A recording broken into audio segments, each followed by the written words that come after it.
right. So as I do every week, I'm just going to start talking until I see it go live on my other page here. I feel like it always goes before I think it is going. So let's see. I'm going to hop over to the Mill District page, make sure we're live. It looks like we are. Very exciting. I'm going to click through so that I can see your comments and questions. Hopefully folks will join me. All right.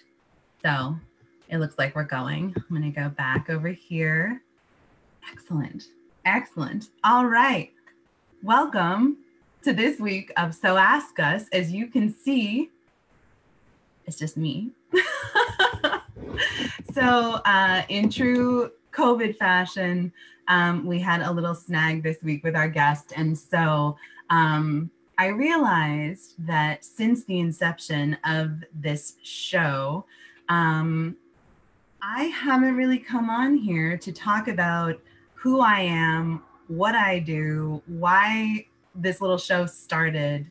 And this has been honestly one of the highlights of my time, because for anyone who knows me, I'm a huge fan of interview shows, Fresh Air, for example, being one of the best. I love talking to people. I love getting people's stories. And I wanted to create a space online, since online has sort of, again, come around as the place where we're all able to connect with one another in this time of COVID most easily. I wanted to create a space where we could sort of have these fun, casual conversations, but also at the same time, really give a window into all the different experiences that people are having right now. And I'm still working on, slowly expanding my reach, reaching more people. It is important to me to keep the guests that I have on tied into the work that I'm doing in the Mill District in North Amherst, which I'll talk more about in a moment. But then at the same time, one of the things about the work that I do, and certainly one of the things I think about living in the Valley, is that things are very interconnected. It's not easy or desirable, really, to keep things isolated from one another. So the more conversations I have, and also the more, people are watching, hi! The more conversations I have, and the more the world around us keeps going at what feels like a very hectic pace at the moment, the more we recognize that there are topics that people are wanting to talk about, and those just kind of ripple out from the Mill District as an epicenter of where people are gathering and coming in contact with one another. Very specific contact in the time of COVID, but contact nonetheless. So I'm going to start today with a couple things. One, it was brought to my attention recently that when I'm doing the show and I sort of casually throw it out there and say, hey, anyone watching, feel free to ask questions, that maybe not everyone knows how to do that. So when you're watching on Facebook, if you put something in the comments, a question, a comment, an emoji, I can see it. So if you have a question for me today, and if you have a question for other guests on other episodes, please feel free to just write it in as a comment. I will see it there, your comment, your question, and I will share it with the guest who's on that week. That's how it works. So when I'm on here talking with someone, we're actually on Zoom. So I'm the only one in that conversation who can see Facebook. I find that that is less distracting for the guest. They can just focus on being in conversation with me, which creates a container of feeling like that continuous conversation is able to develop, and they are able to focus without distraction. And I can be the one who's sort of looking back and forth. You'll see me sometimes kind of looking off screen. So that's how you post a question, right in the comment section. And I really encourage anyone watching today to do so, because otherwise I'm just going to monologue, which I'm happy to do. We'll get into my background in theater. I'm happy to monologue, but really the whole point of coming on today was not just for, you know, folks to sit and listen to me talk, but I would love to engage with your questions. They can be questions about placemaking specifically. I am going to talk more about what that is, what that means to me, what my position encompasses. And then I'm also going to talk about some placemaking efforts that we have underway in the Mill District. Hi, Virginia. Thanks for watching. Virginia is my mom, for anyone else who's watching. And she was actually the one who brought it to my attention that it might not be so straightforward how to ask a question. So I'm glad, Mom, that you figured that out, and I'm super psyched to answer your questions on here. So Virginia is leading by example. She's posting a comment. Please feel free to do so as well. So I'm going to talk a little bit about myself. I'm going to talk about the work we have underway in the Mill District, and I'm going to answer your questions along the way. And then we're going to wrap it up with that. I have some great guests coming up in the next couple of weeks. I will share that at the end. And I'm also lining up more guests because this is just going to keep going, and I'm really excited to just keep talking to people. So I also want to put it out there, if you have suggestions of people that you feel are connected to the Mill District, connected to placemaking, connected to what's going on in the world, I would love to talk to them. So suggestions are also welcome in the comments. So you maybe comment is a misleading way to call it, right? Questions, comments, suggestions. So let's begin. My name is Hannah Rechtschaffen. I'm the Director of Placemaking for W.D. Coles, focused on the Mill District in North Amherst. And for anyone watching who does not know what the Mill District is, it is what you can sort of see behind me here, a wonderful mixed-use development in North Amherst that the Coles Company is spearheading in partnership with Beacon Communities out of Boston. It is a mixed-use building, which means that there are residential apartments above commercial space. And that style of community has become more and more prevalent in the last, I would say, decade. I'm sure there are people who know much more specifically than I do. But my job for Coles is focused on the development of North Amherst, focused on the community, and really weaving together new development, new apartments, new stores with the community that's already here. So I want to talk a little bit first about placemaking as a concept, because there are a lot of different ways to define that word. There is certainly not controversy, but I would say people have different feelings about that word. I'm going to talk a little bit about my feelings, but it is certainly not the be all end all of the concept. It's a huge concept. If you'd like to read even more about it, feel free to go to my LinkedIn and read my graduate school thesis. Don't, it's really long. Oh my gosh, hi, Aunt Susie, my aunt's on. This is so cool.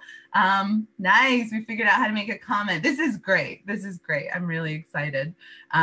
Comments, questions, please. So the first thing I want to start with about placemaking is the word placemaking, because I feel like this is a really, really important thing to define at the outset. Because one of the difficulties of the word placemaking is that to some people it suggests coming into a space where there is nothing and creating something. And almost always that is not the case, because placemaking often happens in communities, and it's a point around which there are shifts and changes in that community. And it's really important, I think, to recognize that there is often an existing community and an existing history before the placemaking process begins. So I've also heard this term shared as place keeping, place evolution. there are a lot of different ways, I think, to use the word placemaking. The way I use it is to say that there is a place, it has characteristics, it has history, it has people, it has elements that make it what it is, and it has elements that inform what it could be, wants to be, is growing into. And if we see that process and put ourselves in service of that process, there are ways, I feel, to organically develop a place, whether that's capital D development or little d development, as in move that place forward into whatever future it wants to have and that works for the people in that place and the people moving to that place. There's a symbiotic relationship that is being sought and that can really be supported by the work of a conscious placemaker, and a conscious community. So for me, that process has to be very inclusive. It has to be very aware. The history of a place is incredibly important to understand. I think that's one of the things that often gets lost. And I have the extreme, what feels like extreme good fortune, of currently being employed by a 9th generation company that has been in place for 279 years. So the history was very available to me, and not just the history of the company I work for, but the history of the community, because the company has been so involved in how that community has developed over that huge amount of time. So I was able, coming into this position as director of placemaking, to access that history through, you know, the oral history of it, as well as photos and letters and the Amherst Historical Society. There's so much content that I was able to access. And then the early process of my job was to take that historical content and then really do a deep diving survey, anecdotally and otherwise, of where is this community now? What does North Amherst look like? Certainly with a mixed use development that includes commercial spaces, stores, restaurants, other kinds of services and amenities, we go well beyond North Amherst when we're looking at what that community, what that word means. So my work is not just focused on the folks living in North Amherst proper, but it touches Amherst, it touches Hadley, Leverett, Shutesbury, Montague, Greenfield, where I live, because we're pulling on these audiences that are visiting, that are driving by, that live, you know, 10 or 15 minutes from the Mill District. So my work was to really understand who it was that might be taking advantage of what was happening in North Amherst, who it might be serving, and really pull all of that together. So that has informed the history, and the real surveying of who else is around and what else folks are interested in has really informed the work that I've done so far, and especially the programs I have going on right now. Not sure what this is about. Hey, Robin, thanks for joining. I'm psyched that you're here. Please feel free to ask specific questions and I'm happy to answer them. What it's about is who I am and what my job is in North Amherst for the Mill District. So a little bit about me before I get into the programs that I've been developing and we've been developing in the Mill District. I grew up in first Belchertown and then Northampton. I'm from this area. I was also gone from the area for 17 years. So from college on, I did a nice trip to other places, lived in other places, and actually came in contact with the concept of placemaking when I was in graduate school in Philadelphia in 2014. And I returned to the Pioneer Valley 2 years ago. 2 years ago, yes. And was really interested in and excited by the changes that I saw in the area, but also very aware of things that had not changed since I grew up here. So my work is definitely informed not only by the places that I've lived outside of the Valley, but also in coming back and noting what is significant and important to folks who live in this region, because very often the things that haven't changed are the ones that are dug in a little bit harder. And so working within that framework and meeting different communities where they are is a great jumping off point for any programmatic development. So a little bit about what we have going on in the Mill District right now is definitely informed by COVID, right? COVID is touching all of our lives in a really unavoidable way. So as much as I could talk about kind of the plans that I had and the programs I was developing and what this summer was supposed to be about, I, like everyone, had to really pivot in the work that I was doing around placemaking to create programs that people could interface with safely, comfortably. And to us at Coles, that ended up meaning really focusing on public art, because the use of the outdoors, the leveraging of the space around us became one of the only things that we could really accessibly offer to the community. Because while we have some really wonderful commercial space here and spaces that are being developed into our future general store, local artist gallery, and other concepts, the indoor space immediately became something that the community couldn't comfortably access. So any programs that we held had to be outside, had to follow certain state guidelines for gathering how many people could be there. And it really, honestly, brought to a full stop plans that we had underway for things that we were going to do this summer: outdoor movies and yoga on the green, and our story hour that we did last summer once a week with the awesome library team from North Amherst Library and the Jones Library. So one thing that we have underway at the moment that I'm very excited to share about is a story walk installation. This was recently approved by the Conservation Commission in Amherst, and I am in the process of getting it installed on the Julius Lester Trail, which runs between Mill River Recreation and Puffers Falls. So if you look out for that, my hope is to have it installed a month from now. We're building pedestals that will be along the trail, and on each pedestal will be a 2-page spread of a storybook. So as you walk along the trail, you can read this book, and it encourages folks to get outside. It encourages reading. It encourages interaction with children. And one of the things that has been really, really awesome, going back to leveraging the history of a place and really tying into that, is I've come to be much more aware of how many amazing children's book authors and illustrators live in this area. I'm sure there are a lot of folks watching right now who already knew that, and I certainly had an inkling of it.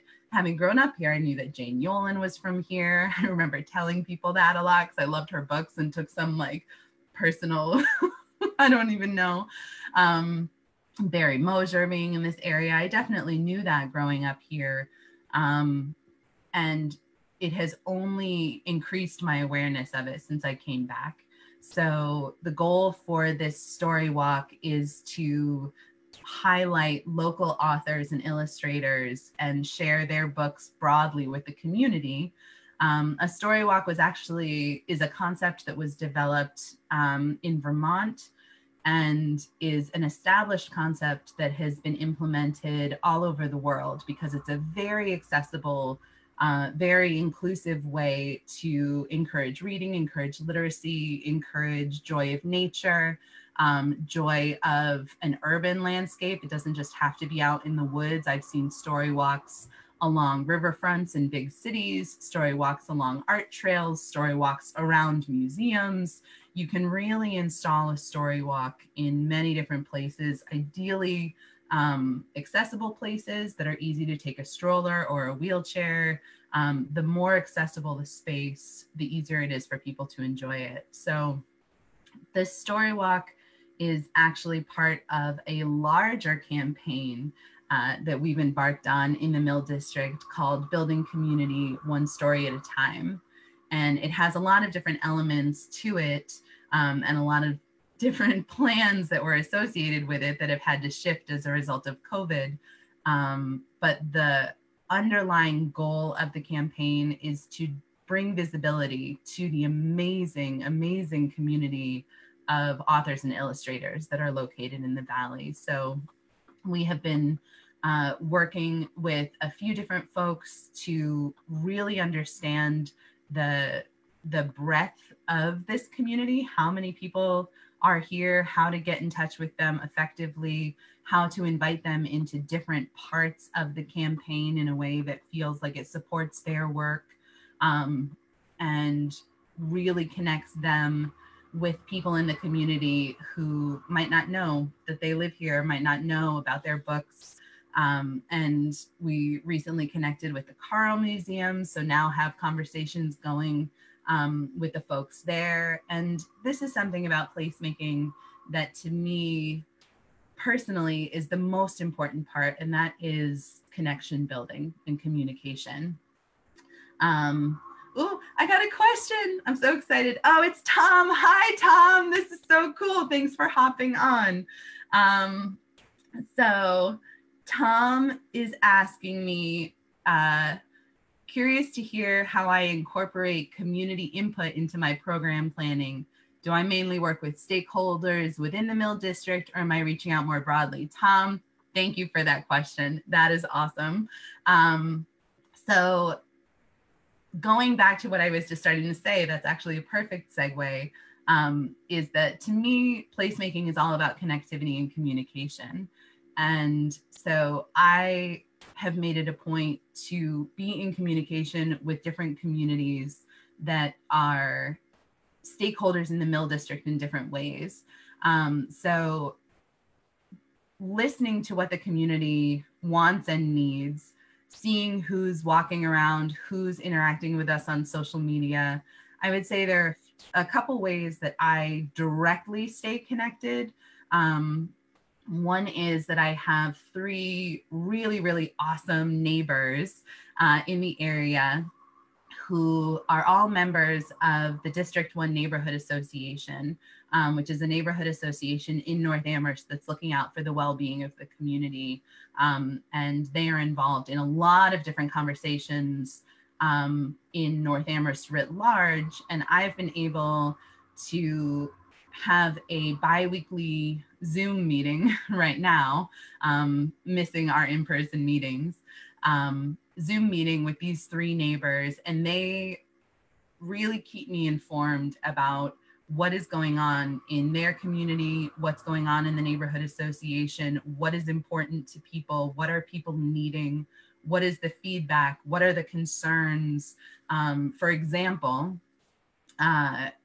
anyone who lives in Amherst knows that the students are a huge part of the population here. And so all of the questions around whether students were coming back or not, what it was going to be like to have students back in the area, was of great concern to the neighbors. So I was able, through conversations with these 3 liaisons, I was able to really stay keyed into how the community was feeling about the students coming back, what the concerns were, and how we might in the Mill District address some of those concerns, or at the very least be aware that there were concerns in the community that we could be mindful of and really pay attention and look out for. So that's one way, is talking to these 3 neighbors every other week, and having the topics range from concerns to programs that they would like to see. Early on in COVID, when I was having, can we gather in person? Can we not gather in person? Kind of in April and May, when it was unclear what direction we were going in, being able along the road to check in with this neighborhood group and say, how do people feel about gathering? If I held a program in person, would people feel comfortable? Is that worth planning? And talking with them was really one of the ways that I kept myself in touch with the feelings of our community on the ground, because every community is going to feel different. Every person is going to feel differently about something. And for me as a placemaker, being able to stay aware of what the feelings are in the community is really helpful. So that group has been very instrumental. We used to get really awesome feedback with these question boards that we had at the local restaurant, Jake's at the Mill, where we asked people what kind of events they wanted to see, what kind of stores they wanted to see here. We did lose that through COVID because people are less likely to pick up a pen that everyone else has touched right now and write on the board. So we did take those boards away because it felt like they were encouraging a level of contact, physical contact, that wasn't going to feel good to people. So I have been missing that element, but we've had other discussions internally about ways to leverage the virtual space. Is there a way to have a sort of virtual bulletin board where people are able to comment?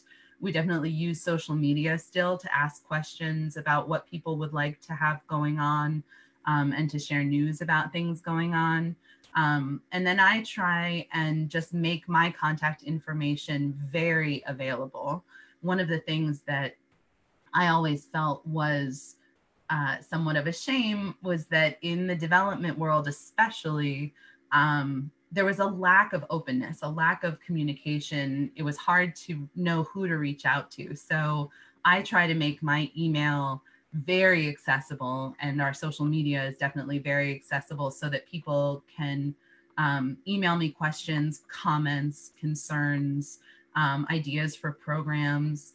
And then besides that, I just do a huge amount of work and research to try and find out who else is active in the community. This interview show sort of started as a space where I could connect with other community members. And a fellow placemaker, Evan Plotkin, who is the CEO of NAI Plotkin in Springfield, he said something to me that I really grasped onto, which was that turning local business owners kind of into local celebrities, having people know them better, can encourage people to shop locally, to be more aware of the role that they play as community members in supporting those local businesses. And if they know the owners, if they get to see them, get to hear from them, it can go a really long way for people choosing to keep it local, choosing to order some takeout food, and kind of go the distance during COVID of staying connected. So this interview show is also a way that I sought to connect with members of the community, business owners, stakeholders, partners, and get them on here so that I could ask them questions and also invite the community through our social media to ask them questions and to get to know them better. So I think those are the ways that I would answer that question, Tom. I feel like I answered that in a very long-winded way. But yes, interfacing with the community, not just with traditional stakeholders, is a crucial part of placemaking, because that inclusivity is what makes that placemaking authentic and organic, rather than, I'm going to step into some murky water here, but I'm going to say it. I think there is an element of placemaking that has become very formulaic and has been used as a development tool in a way that is not very organic, that is a little cookie cutter. So I think interfacing with the community that is the audience for the placemaking you're doing is the only way to keep it real, as it were. Yes, thanks. Oh, yes. I have a question from Virginia, my mother. I'm going to say that every time. Speaking of story, would the Mill District consider hosting a storytelling event sometime similar to the Moth? Yes. That is such a great question and a great example of a community member asking for something that they want, because Mom, I know that you love storytelling. I love storytelling as well. And yes, absolutely. That is something that we would love to do. During this time of COVID, it does feel hard. The limit of people that can gather at the moment, I believe, is 20 people. It changes so fast. Honestly, I'm never really sure that I'm saying the right number. But I have thought about and would consider ways to have a storytelling event virtually. And I love that idea. I love that concept. So yes, absolutely. I think storytelling is a wonderful, wonderful way to connect community members to one another and connect people to the history. So I will look more into how to get a program like that off the ground, especially with winter coming.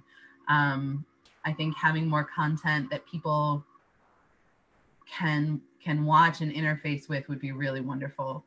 And storytelling might be just the thing in that way. So thank you for that idea. I'm going to pursue that further. Absolutely is the answer. All right, looks like I don't have any other questions at the moment. Thank you all so much for participating with questions. This is great. Please, yes, please feel free to keep them coming. So I think that's a really great example. Virginia popping on and asking about storytelling. That's a really great example to me of how light touch the interaction between the community. Full disclosure, Virginia lives in Northampton, but as we're looking at the community writ large, there are definitely these ripple out audience levels that I'm always considering. So there's people obviously who live, you know, where am I? In the Mill District proper, in North Amherst, and then sort of in these circles out and out and out that are still, now that we are so much online, virtually is one of the few ways that we're really consuming things. That community only gets larger, and reaching people with the content gets more complex because we're trying to reach more people while also staying true and authentic to the Mill District first and this area. So I think storytelling is a great one because it gives us an opportunity, and I'm kind of just thinking in the moment because that's what I do. It gives us an opportunity to invite people in another way. Right now we have this interview show, but the idea of inviting people in to tell a story, I think, is a really great way to continue highlighting what we mean by community, who's in that community, what stories are living all around us. So again, building community, one story at a time. This campaign is a really all-encompassing campaign. Every time I think about it, it gets bigger. Ooh, fabulous. So Virginia is asking, oh, and Susie, I see you have a question also. This is so great. Thank you, guys. So Virginia is asking, how does your planning include disabled people's needs? Also, how about traffic on the roads through the Mill District? Will it be calmed by any methods? That is an awesome, huge question. Both huge, awesome questions. So I will answer the first one about the needs of differently abled people, which is that we do always, always, always consider that. I think Amherst as a town does a really great job of having certain rules around accessibility in place. So all of our commercial spaces are accessible. The sidewalks in the Mill District are, at least the ones that are right around the area that has been developed. They are new, they're accessible. They make it really, really easy with to traverse. And one of the reasons, this is just by way of example, one of the reasons that we decided to put the story walk on the Julius Lester Trail rather than on the Robert Frost Trail that runs through the Mill District is because we felt that the Julius Lester Trail was much more accessible. It is not fully accessible. It's not as accessible as it could be. It's not paved. It is through the woods. It does need a certain amount of care. It's in the care of the town. And so we're able to work with the town on making sure that that trail is clear, but it is still through the woods. And so that doesn't make it 100% accessible. And I think we will definitely have more programs, more public art right in the Mill District proper along Coles Road that is fully accessible. But the Robert Frost Trail, by way of comparison, is a super awesome, beautiful trail that many folks in the North Amherst area enjoy. But it's more of a hiking trail. It is not accessible by a stroller, by a wheelchair. If you're on, crutches or any kind of walking aid, it is not an easy walk. So we really wanted to make sure that we weren't putting a story walk somewhere that it just wasn't easy to get to. So, and to the question about traffic, that is a really key question as well, and something that we are definitely looking ahead to. Coles Road is not a huge road, and so a huge amount of traffic on that road is going to take some careful planning, and we have definitely had an opportunity through the planning of North Square and the repaving of Coles Road to make sure that the road at the very least was easy for cars to go in and out. And then there are, I'm not sure how much I can talk about future ideas or plans because it gets very big very fast around traffic, but making sure that we're monitoring how people drive on the road. Right now, I think people drive a lot faster because there is not as much activity in the storefronts. I think once the storefronts are more active, more people are walking around, more people are biking, walking dogs, are in the roadway. I think that traffic will start to calm. And if it doesn't calm enough, I think we would certainly work with Beacon and with the town and with other stakeholders along Coles Road to be mindful of how traffic is going through the area. I don't want to imagine too far ahead because it gets into the murky waters of potentially promising something or sounding like we have certain plans. But I think the most important thing to say is that Coles takes this area very seriously. And so if we're hearing from the community, for instance, the District 1 Neighborhood Association neighbors that I meet with every other week, if we're hearing that people don't feel safe, traffic is moving in ways that make it really hard to walk in the area, bike in the area, we will definitely address that and take measures, pursue measures to address that. So thank you for that question. That's a good one. And then Susan asked a question, have we thought about fire pits as the weather gets cooler? Families may gather with some warm drinks and s'mores. Oh my God, right?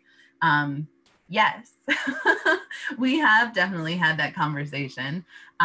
It does run into what I think is always the challenge of organized placemaking, which is restrictions that might be placed on an area by a town. Even though a lot of the space in the Mill District is private land, there are still restrictions and safety precautions from the town that might keep us from doing certain things. But we have definitely had conversations with a couple of key partners in the area about ways to keep things open and fun during the winter. One thing that I read a while ago, and to be fair, cold in the western part of the country is very different than cold in the north.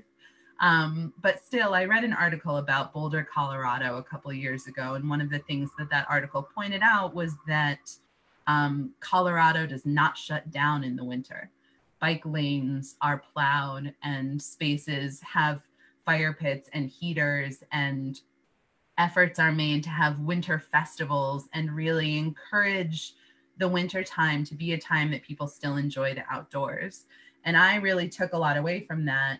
And not being the world's biggest winter lover, I will just admit that up front, but definitely being a lover of fire pits and s'mores, I feel very dedicated, especially now that COVID has so limited the amount of connecting we've gotten to do in the warmer months. I feel very committed to having there be activity through the winter. I think the whole Mill District going dark for the winter time just really would be a shame. We have a lot of space.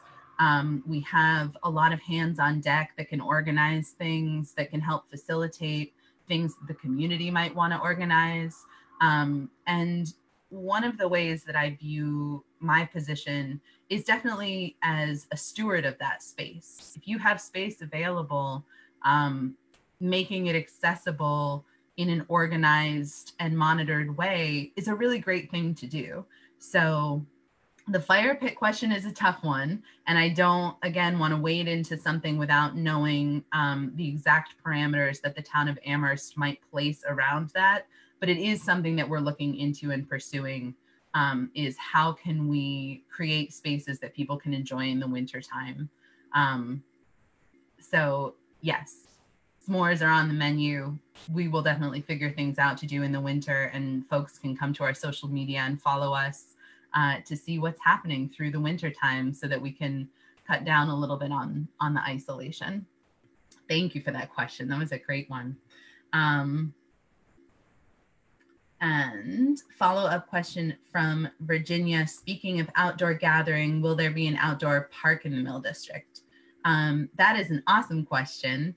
And I'm not sure exactly what you mean by outdoor parks, so please feel free to expound, but I will just point to the public spaces that already exist. So there are actually 3 spaces in the Mill District now that are very geared towards children and young people and families. One is the space behind me in this photo. It's a photo. I'm sure everyone was aware of that as my hair dips in and out of existence. What's behind me is Wonderland, which is our sandbox. And it has a lot of toys in it. The toys are actually going to be changed over soon. And I can talk more about that. There's also a playground around the other side of this barn. On the other side of this barn is another playground aimed at kids with more traditional playground equipment. And then just across the road in this direction is Mill River Recreation Area, which is a phenomenal town asset that is really nice to have in North Amherst and adjacent to the Mill District, that has not only playgrounds, but baseball field, tennis courts, basketball courts, pools, a picnic pavilion, walking trails. At the back of Mill River Recreation is where the Julius Lester Trail, where we're putting in the story walk, will be located. So you can walk along that trail from the back of Mill River Rec and come out at the road that is just below Puffer's Pond and Puffer's Falls. And then also in the Mill District is this really sweet village green over here. And that is part of the North Square development, which was developed in partnership with Beacon Communities. And it's a really lovely open green space that we have already been in conversation with the Beacon team about how to activate that space in a way that serves the residents of North Square and the residents in the surrounding community. And so I would say that is at the moment the main public space that exists that we can use. The trees in it are currently very small, so there's not a lot of shade. So it does, I wouldn't call it a park yet. The events that we host there certainly have to be ones where we either create some shade or are in the seasons when it's not quite so warm. But we did film a musician playing there recently for some marketing efforts, and just hearing music happening on that green, the way that the buildings really created the acoustics, I could so easily transport myself to a full concert there when we're able to have concerts and gather again. So we will definitely work in partnership with Beacon to activate that space and bring more entertainment and fun things to happen there. So I hope that answers the question about the park. If you have a more specific definition of outdoor park, definitely let me know. I think I grabbed all the questions that have been asked so far. Awesome, fantastic. Thank you all so much for asking questions. This is making this episode really rich and wonderful. So like there is something I wanted to get back to around the building community one story at a time. We do have other public art that is in development that we're really, really excited to roll out for people to be walking through the Mill District through North Square and getting to enjoy. One of those is a mural that's already underway, led by our resident artist, Ariel Jessup, who grew up in Amherst, and her studio is currently based in East Hampton. She is doing a book mural for us that is, again, highlighting local authors and illustrators. So she's creating a really wonderful mural that we will be inviting artists and illustrators to be featured on. A lot more to come about that. But you can see the start of the mural. Again, it's on, oh, I keep doing it wrong. It's on the other side of this barn, just at the back of the playground on the other side there. So you can go see it. It's coming along. It's so beautiful. And we're really excited to work with a local author who is helping us get connected to other authors and illustrators who might want to be featured in the mural. That's an ongoing project. And even though we can't do all the elements that we had hoped we could, add a person to the mural and then also have them do a book reading and a book signing and meet people and do a whole event every time someone was added into the mural. We can't have quite as many in-person events, but we're going to keep working on that mural and building it over time. So be on the lookout for that. And if you follow us on social media, we'll have more announcements about that. And then on the Hobart Barn, which if you're on Montague Road or Route 63, there is a walkway right by the Hobart House, which is a blue house with a barn attached to the back. You'll see a sidewalk that goes into North Square, into the Mill District. And as you walk past the Hobart Barn, we have some public art being installed there. And there are 2 different projects that are going up right now, which is really exciting. If you've been watching So Ask Us, a few weeks ago, I spoke with the 3 founders of the Black Room 2020, Yosola, Angela, and Nina, who are local teenagers who created a business around a concept called the Black Room, which lifts up Black art, Black thought leaders, Black artists, Black writers, and encourages people to really be highlighting art connected to the Black experience and the African diaspora in their home or in their business. So in an effort to keep the Black Lives Matter conversation going, and as these 3 young women described it to me, really taking that conversation from being a trend to being rooted in the community dialogue in a real way.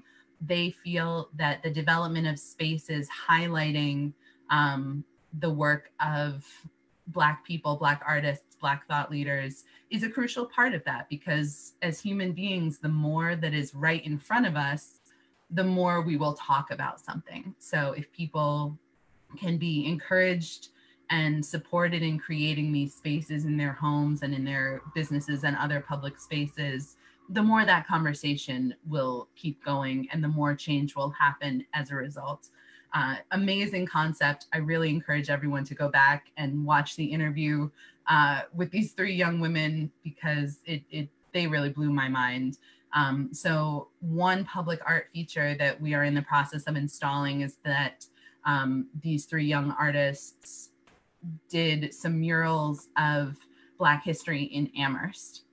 And so we're going to be installing them on the Hobart Barn so that people can see them and be introduced not only to this concept of Black history in Amherst, but to the concept of the Black Room in general. And we hope that these pieces will be a statement about the Mill District's support of continuing these really crucial conversations, and that this art will do just that. It will increase the conversation as people walk by and consider it and interact with it. And then the other public art that is being installed on the Hobart Barn in the very near future is artwork by the incomparable Joe DeLude II, who lives in Greenfield as well. And he is a painter and a professional makeup artist and a drag queen, and such an incredible creator and thought leader. If you go even further back in the So Ask Us series, I did have a really awesome interview with him very early on. I'm gonna totally forget when it was actually, but we had a really great conversation about art and art making. And then he also did a really fantastic live tutorial about drag makeup. So definitely go back in our archives and watch those. But he has created a series of paintings titled Pending that kind of bring together some of the Coles history with current conversations around drag and acceptance and seeing things differently. So really encouraging people who look at these paintings to ask themselves about how they're viewing their past and how they're viewing their future and how those two things interact. So again, we will be posting on social media when those paintings are going to be installed, and you can come and look at them. Just another example of public art being something that people can consume really easily at this time. That installation and the Black Room's installation are fully accessible. They're right along a sidewalk. So to Virginia's question earlier about accessibility for differently abled people, those are two examples of work that is very easily accessible. So we're psyched about that. Yes, awesome. Virginia posted about an incredible artwork show, Breathing While Black, which is offered through UMass. Mom, if you have a link to that you want to post here, that's great. I will also go back to the email that you shared with me and post that link in this video description. But really incredible show of artwork and a great example of keeping the conversation going. Virginia, thank you for sharing that. And Susie says she has to leave. Sounds like wonderful and exciting things to bring to the community. Aunt Susie, thank you so much for tuning in. It really means a lot to me. Have a great rest of your day. Thank you for your questions. Oh, awesome. Virginia posted the link in the comments for the Breathing While Black exhibit, so I really encourage everyone to check it out. It is exceptional work. All right. Looks like I have all the questions. Perfect. So I'm getting really close to time.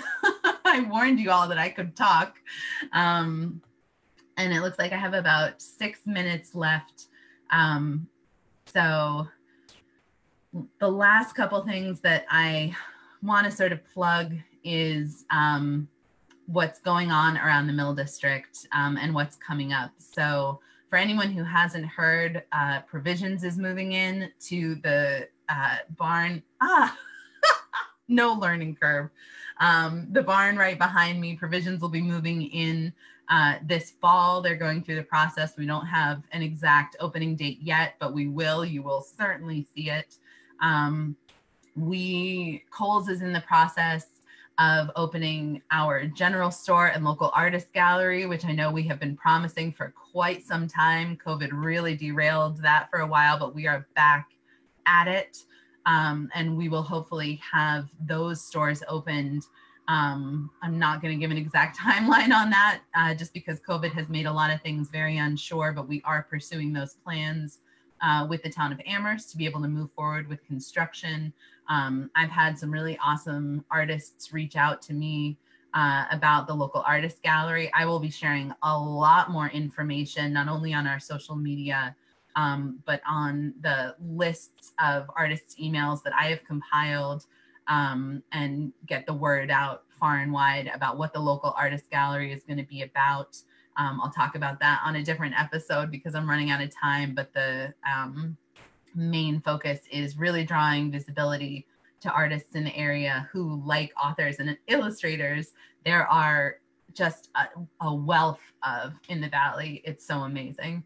And I also wanted to share that we are still renting commercial space here. We're working with NAI Plotkin out of Springfield to bring stores and services and restaurants into the Mill District that serve the community that people have asked us for. And there are also amazing businesses that are open in the Mill District and operating through this time and doing such a wonderful, wonderful job of serving the community. And I'm nervous to try and list all of them because I'm sure I will forget to mention some, but Jake's at the Mill, Breakfast and Lunch, the Harp Irish Pub, the Survival Center is open, Kohl's Building Supply is open, the Lift Salon is open, North Amherst Motors, we'll be talking with Andrew Potter, the owner of North Amherst Motors, in a couple weeks here on So Ask Us. You can hear more about what they do.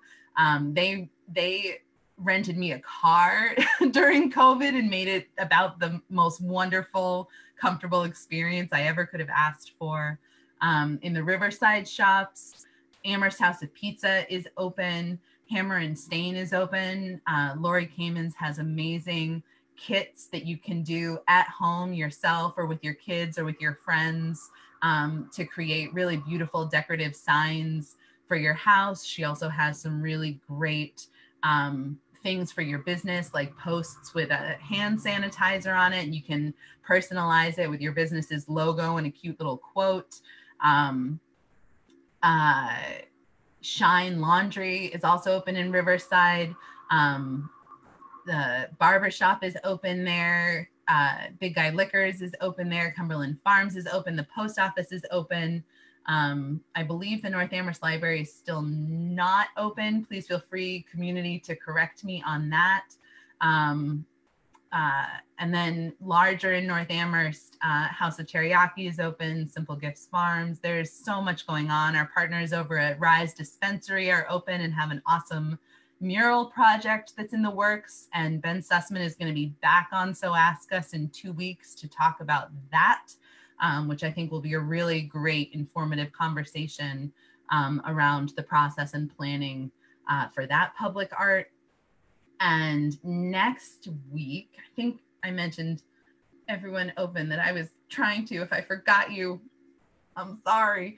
But all of that to say that there are a lot of businesses that are open. If you head over to the Amherst Chamber of Commerce website, not only do they have a whole list of open businesses in Amherst, but it's actually an interactive list. So any business can go on there and say that they're open, put their hours in there, their website, delivery, takeout information.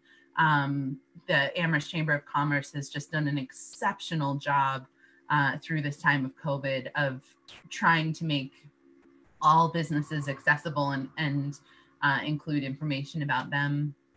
So I think I'm going to stop here. And there is I really, I feel so much compassion for the guests that I bring on this show, because inevitably at the end, they always tell me that there's so much more they could have said. And I'm really feeling that right now. There's so much more that I could say. I know that there are more questions out there that I could answer. But I'm going to draw this to a close.